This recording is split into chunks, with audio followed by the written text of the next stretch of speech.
Groupe Métropole Insoumise. Oui, eh bien écoutez, le problème principal de ce budget, c'est que nous allons voter, c'est que nos recettes sont en baisse alors que notre population est en croissance. Alors à partir de là, on peut tourner les choses dans tous les sens. L'exercice que l'État demande aux collectivités locales est de faire rentrer un rond dans un carré. Et c'est une construction politique directement pilotée par le gouvernement, dont M. Buffet, qui siège ici et qui est représentation de cette Assemblée, doit être mis face à ces contradictions. Alors il ne vous aura pas échappé que nous avons tenté de faire tomber ce budget en censurant le gouvernement Bayrou. Et si ça avait marché, nous aurions ici même voté un budget 2025 sur la base des recettes de 2024, c'est-à-dire avec 60 millions d'euros de recettes en plus. Voilà. Et comme nous l'avons répété depuis le début du mandat, la solution est dans la contribution des plus hauts revenus et des plus hauts patrimoines à ce qui relève du commun, à tous les échelons, État, département, communes. Nous avons trop de milliardaires et ça devient un problème de société.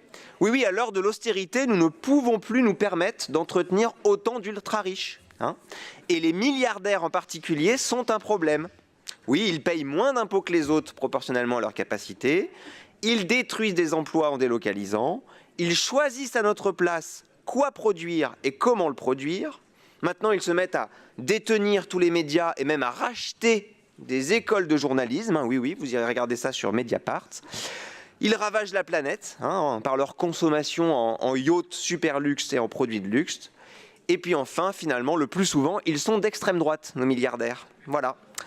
Et donc la solution à nos besoins sociaux de territoire et pour la transition écologique, ça commence par la taxe Zuckman, même si nous sommes favorables à leur prendre bien plus. Et si la droite, donc effectivement porte-voix ici de cette grande richesse, veut améliorer les recettes de la métropole pour sauvegarder la fonction publique et améliorer la qualité de travail de nos agents, eh bien, nous vous proposons de proposer des amendements pour augmenter un peu plus la CFE. Nous serons au rendez-vous pour la voter, si tel est le cas. J'aimerais maintenant faire un insert sur la situation budgétaire globale, et notamment sur la petite musique que nous entendons depuis une dizaine de jours, sur les besoins nouveaux qu'il existerait pour financer la défense au détriment d'autres politiques publiques et sur le dos des travailleurs. Et notamment sur un lien qui me surprend, sur l'âge de départ à la retraite et les besoins de financement de la guerre. Moi, personnellement, je ne vois pas le rapport.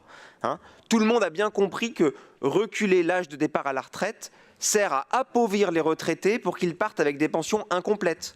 Et que ça ne viendra pas, non pas augmenter la production, mais que ça viendra augmenter le chômage des seniors et fera grandir les congés pour épuisement professionnel en fin de carrière. Donc je ne vois pas le rapport, à moins d'une manipulation, pour nous faire travailler plus tout court, sans lien avec les moyens que nous mettrions en commun via le budget de l'État. Parce que posé comme cela, beaucoup de nos concitoyens s'étaient résignés à travailler plus pour financer l'hôpital, nos écoles ou nos infrastructures. Mais si vous nous demandez de travailler 2 ans de plus pour financer des drones et des obus qu'on donnerait à l'Ukraine, ça mérite de repasser devant les électeurs. Et je ne crois pas que la dernière élection présidentielle ait permis de trancher cette question. L'Ukraine mérite qu'on l'aide, sans pour autant permettre des profits privés incontrôlés. Et la reprise en gestion publique des secteurs centraux nécessaires à la défense et à la solidarité avec ce pays n'est jamais posée, ni par le président, ni par le gouvernement. Pourquoi ? Alors oui, ce budget est difficile, il est probablement injuste, et il y a eu des débats collectifs au sein de la majorité auxquels nous avons participé. Notre groupe a proposé de faire différemment, avec une voie d'entrée en résistance avec l'État qui se droitise. Nous avons notamment proposé de faire une alliance avec les grandes agglomérations du pays et les communes de la métropole pour voter des budgets en déficit de la réduction, du montant de la réduction de la dotation globale de fonctionnement. Une façon de renvoyer la balle à la préfecture et au premier responsable, le gouvernement Macron. Cette démarche, menée de manière rigoureuse et avec force, permettrait, selon nous, de préserver la fonction publique territoriale des attaques du marché contre notre modèle social. Voilà, chacun le sait. Dans notre majorité, il y a 59 écologistes et nous, notre groupe, nous sommes 4. Donc notre voix n'a pas été retenue.